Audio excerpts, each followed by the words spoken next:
جب مجھے اپنے دل میں یاد کرتا میں بھی اسے اپنے دل میں یاد کرتا ہوں. جب میرا بندہ کسی محفل میں میرا ذکر کرتا ہے میں اس سے کہیں بہتر محفل میں اس کا ذکر کرتا ہوں. اللہ کی محفل تو ملائے اعلیٰ کی ہے، ملائکہ مقربین کی ہے. بہرحال اللہ کو تم اپنے دل میں مستحضر رکھو، اللہ تعالیٰ تمہیں بھی یاد رکھے گا. دوبارہ فرمایا احفظ اللہ تجدہ امامک تجاہک، اللہ کو یاد رکھو تو اپنے سامنے موجود پاؤ گے. جب چاہو دعا کرو تو احفظ اللہ تجدہ امامک یا تجاہک، اپنے سامنے موجود پاؤ گے. اذا سألت فاسأل اللہ، اب آ گیا وہ مرکزی مضمون. دیکھو جب مانگو اللہ سے مانگو، غیر اللہ کے سامنے ہاتھ دراز کرو ہی مت. ایک حدیث میں آتا یعنی حرام نہیں ہے، دنیاوی قواعد اصول قوانین کے تحت کسی سے مدد چاہنا، کوئی سوال کرنا حرام نہیں ہے. آپ سوال کریں، مدد لیں، اسی پر دنیا قائم ہے، ایک دوسرے کے ساتھ تعاون کے ساتھ. لیکن اونچا مقام کیا ہے؟ کسی سے سوال مت کرو سوائے اللہ. یہاں تک کہ جوتے باندھنے کا تسمہ تمہیں درکار ہے تو بھی کسی سے مت مانگو، اللہ سے مانگو. کیا پتہ اللہ کس کے دل میں ڈال دے اور وہ آ کے تمہیں تسمہ پیش کر دے. ہوتا ہے ایسا، مسافات ہوتا ہے. جو اللہ کے ساتھ لو لگا کر رکھنے والے ہیں ان کے تو ایسے واقعات ہوتے ہیں کہ دل میں ایک بات آئی اور اس کے بعد وہی بات جو ہے وہ کوئی شخص آ گیا اور اس نے وہ بات پوری کر دی. کیونکہ لوگوں کے دل جو ہے وہ تو اللہ کے دو انگلیوں کے مابین جو چاہتا پھیر دیتا. کیا پتہ اللہ کسی فرشتے کو انسانی شکل میں بھیج دے. آتا ہے فرشتہ، آتا ہے انسانی شکل میں آتا ہے، آپ کی تکلیف کو رفع کر دے، آپ کی ضرورت کو پورا کر دے. اسی سے مانگو، کسی اور سے مانگو. یہ ہے توحید کا لب لباب. یوں سمجھیے اسلام کی جڑ کیا ہے؟ ایمان. اسلام کا جو خارجی نظام عمل ہے، انفرادی اعمال ہو اجتماعی ہو، ان سب کی روح رواں کیا ہے؟ ایمان. ٹھیک، ایک بات ہو گئی. ایمان کا خلاصہ لب لباب کیا ہے؟ ایمان باللہ. جیسے ایمان بالآخرہ بھی ہے، ایمان بالملائکہ ہے، ایمان بالانبیاء ہے، ایمان بالرسل ہے، ایمان بالکتب ہے، ایمان بالقلب ہے. لیکن اصل ایمان، اسی لیے ایمان مجمل میں آپ کو معلوم ہے کسی اور چیز کا ذکر نہیں. آمنت باللہ کما ہوا باسمائہ وصفاتہ وقبلت جمیع احکامہ اقرار باللسان وتصدیق بالقلب. یہ ایمان مجمل ہے. اجمالی طور پر ایمان اس کا نام ہے. ہاں مفصل تفصیلی طور پر آمنت باللہ وملائکتہ وکتبہ ورسلہ والیوم الآخر والقدر خیرہ وشرہ من اللہ تعالی. تو اسلام کی جڑ ایمان، اور اسلام کا سارا جو نظام عمل ہے، چاہے انفرادی اعمال ہو چاہے اجتماعی، ان سب کی روح رواں ایمان. اور ایمان کا خلاصہ ایمان باللہ. اور ایمان باللہ کا اصل حاصل وہ ہے جو اس حدیث میں آ رہا. اس کے دو ہیں تقاضے: عبادت صرف اسی کی، استعانت صرف اسی سے. اس لیے میں نے سورہ فاتحہ کا تذکرہ شروع میں کیا. یہ عبادت کا جوہر ہے، عبادت کا جو ہے یہ ایمان کا حاصل. عبادت صرف اس کی ہے اور استعانت صرف اس سے. استعانت ہی میں سوال بھی آ گیا، یہ بھی مدد ہے. آپ کسی سے کچھ مدد مالی چاہ رہے ہیں یا کوئی اور مدد چاہتے ہیں، کسی کام میں مدد چاہتے ہیں، جیسے میں نے کہا تھا کہ سفارش کرانا چاہتے ہیں، یہ بھی مدد ہے. وَإِذَا اسْتَعَنْتَ فَاسْتَعِنْ بِاللَّهِ. اور جب مدد مانگو صرف اللہ سے مانگو. اور وہ سارے الفاظ یاد کر لیے: استدعاء، استعانت، استغاثہ.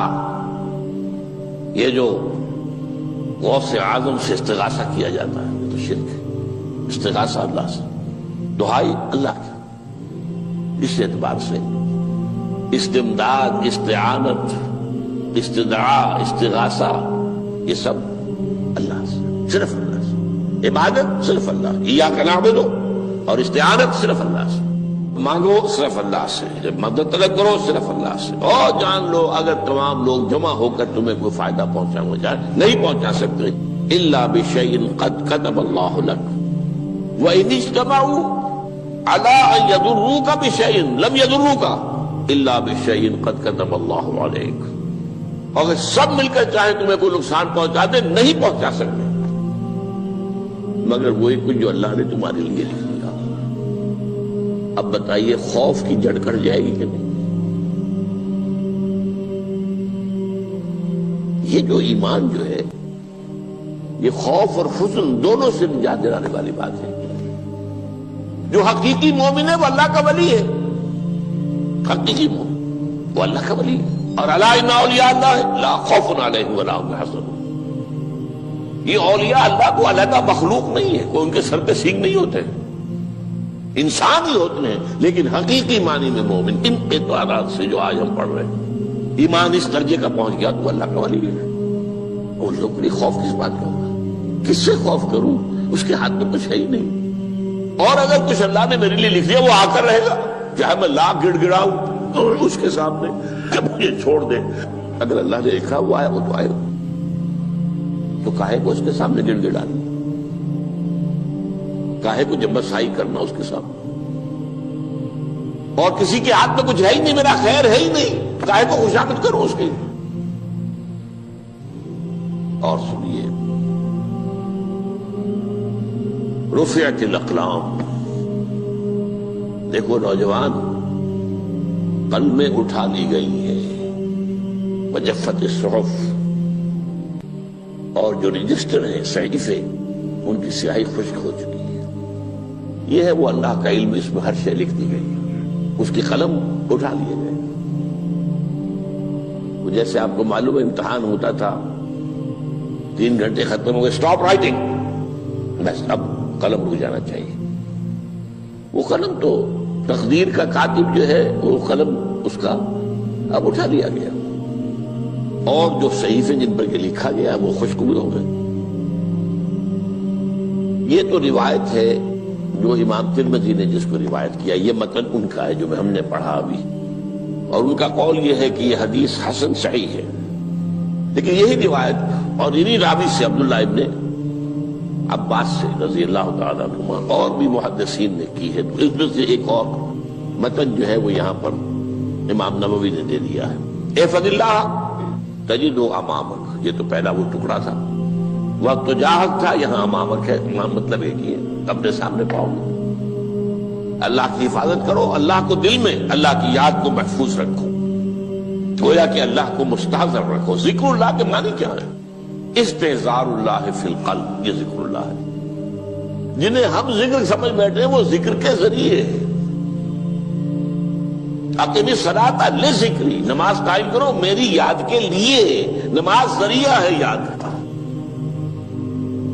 یہ علیحدہ بات ہے کہ آپ نے 17 رکعتیں بھی پڑھ لی ہو عشاء کی اور یاد آپ کو آئی ہی نہیں کوئی، آپ تو ایک میکینیکل انداز میں جو ہے وہ اٹھک بیٹھک کر رہے ہیں اور آپ کی زبان سے کچھ بھی نکل رہا ہے، تو اس کا آپ کے شعور سے، دل کی گہرائی سے کوئی رابطہ ہے ہی نہیں، وہ ذکر تو نہیں ہوا۔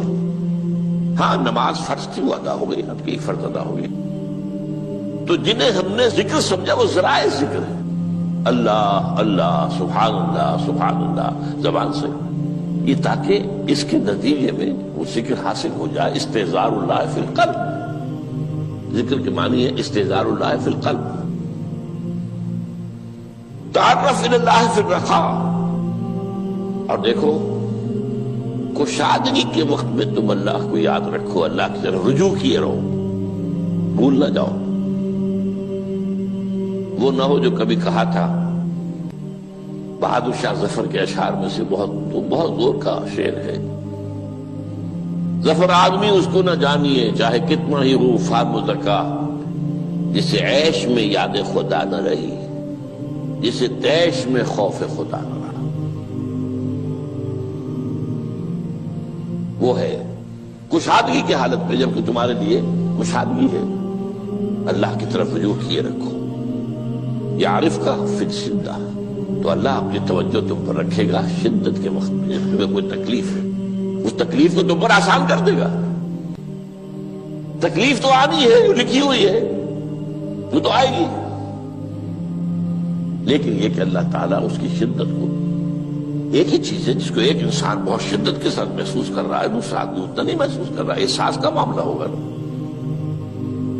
وہ تو اصل میں اگر انسان کی نروز کٹی ہوئی ہے تو احساس ہوگا ہی نہیں، سر سے نہیں ہوگا۔ تو اس اعتبار سے اللہ تعالیٰ تمہارے لیے اس شدت کی کمی کر دے گا۔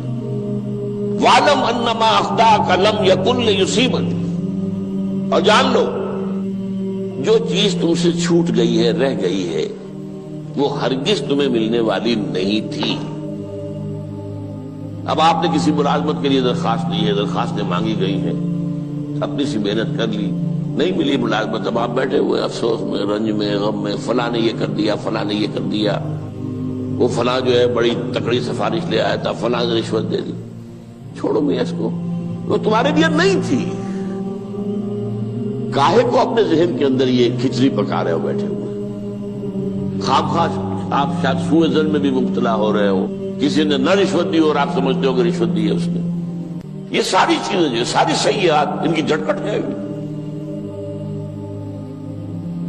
وَاعْلَمْ أَنَّمَا أَخْطَأَكَ لَمْ يَكُنْ لِيُصِيبَكَ وَمَا أَصَابَكَ، اور جو چیز تم پر آ گئی، لَمْ يَكُنْ لِيُخْطِئَكَ، ہو ہی نہیں سکتا تھا کہ وہ تم پر نہ آ۔ یہ کر لیتا تو ہو جاتا، شاید یہ کر لیتا، میں نے ٹیکا پہلے لگوا دیا ہوتا تو یہ بات نہ ہوتی۔ بھائی وہ جو ہونا تھا وہ ہونا تھا۔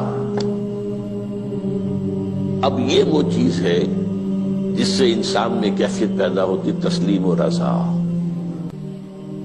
ہم بھی تسلیم کی خو ڈالیں گے، بے نیازی تیری عادت ہی صحیح، اے اللہ جو تو نے چاہا مجھے قبول ہے۔ اسی لیے میں نے آپ کو آیتیں سنائی سورۃ تغابن کی، ما اصاب من مصیبت الا باذن اللہ، کوئی مصیبت نہیں آتی مگر اللہ کے اذن سے۔ وَمَن یؤمن باللہ یہدی قلبہ، جو اللہ پر ایمان رکھتا ہو اللہ اس کے دل کو ہدایت دے دیتا ہے۔ ہدایت کس بات کی؟ تسلیم و رضا۔ سر دوستاں سلامت کہ تو خنجر آزمائی، نہ شبد نصیب دشمن کے شبد ہلاکے تیغت۔ اے اللہ تیری طرف سے ہے، مجھے قبول ہے، اور بظاہر مجھے تکلیف ہو رہی ہے لیکن یقیناً اس میں میرا کوئی خیر ہے۔ بیدک الخیر، تیرے ہاتھ میں تو خیر ہی خیر ہے، جو بھی تیری طرف سے آئے۔ سر تسلیم خم ہے جو مزاج یاد میں، اور یہ مضمون جو ہے زیادہ بڑے پیمانے پر سورہ حدید میں آیا ہے۔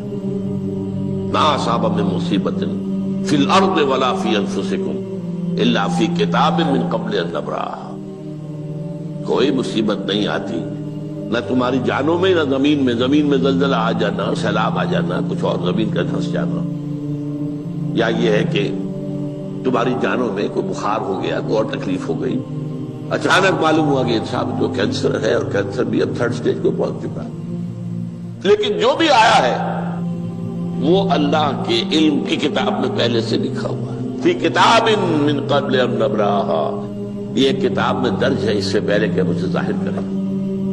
اس کا نتیجہ کیا نکلنا چاہیے؟ لیکن لا تأسوا علی ما فاتکم ولا تفرحوا بما آتاکم، افسوس نہ کیا کرو جو تم سے جاتا رہے، چھوٹ جائے، کوئی عزیز فوت ہو گیا، کوئی موقع ہاتھ سے نکل گیا، ارے بھائی میں چوک گیا، بڑا موقع تھا، اب اس پر افسوس کر رہے ہیں؟ نہیں، جو چیز لیکن لا تأسوا علی ما فاتک ولا تفرحوا بما آتاک، جو اللہ تمہیں دے دے اس پر اتراؤ مت۔ وما اصابک لم یکن لیخطئک واعلم ان النصر مع الصبر، اور جان لو اللہ کی مدد صبر کے ساتھ آتی ہے، جو آئے اس کی طرف سے جھیلو، زبان پر کلمہ شکوہ اور شکایت نہ آئے،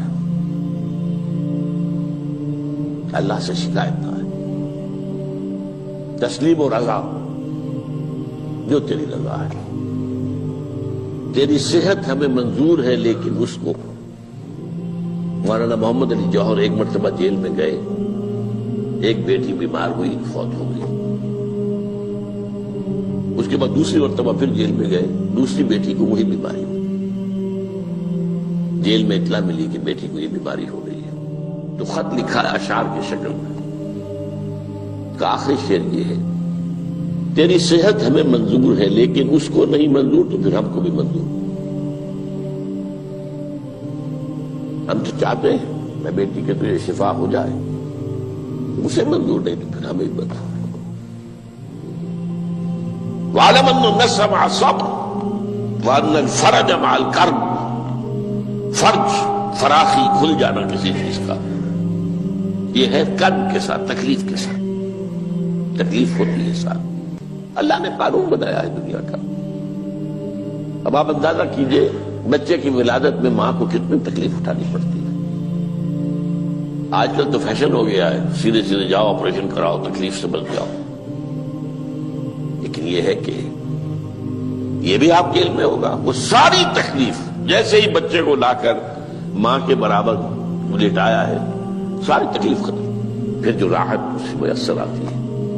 ان الفرج مع الکرب وان مع العسر یسرا، اسی لیے میں نے وہ آیتیں بھی پڑھی تھی، ان مع العسر یسرا ان مع العسر یسرا۔ اس دنیا میں یہ اللہ نے نظام بنایا ہے، سختیاں جھیلنی ہی ہوں گی۔ لقد خلقنا الانسان فی کبد، ہم نے انسان کو پیدا کیا مشقت کے اندر، مشقت تو کرنی پڑے گی۔ کسی کی جسمانی مشقت زیادہ، کسی کی ذہنی مشقت زیادہ، مشقت سے چارہ کسی کو نہیں۔ تو یہ ہے ان مع العسر یسرا ان مع العسر یسرا۔ بارک اللہ لی ولکم فی القرآن العظیم ونفعنی وإیاکم بالآیات۔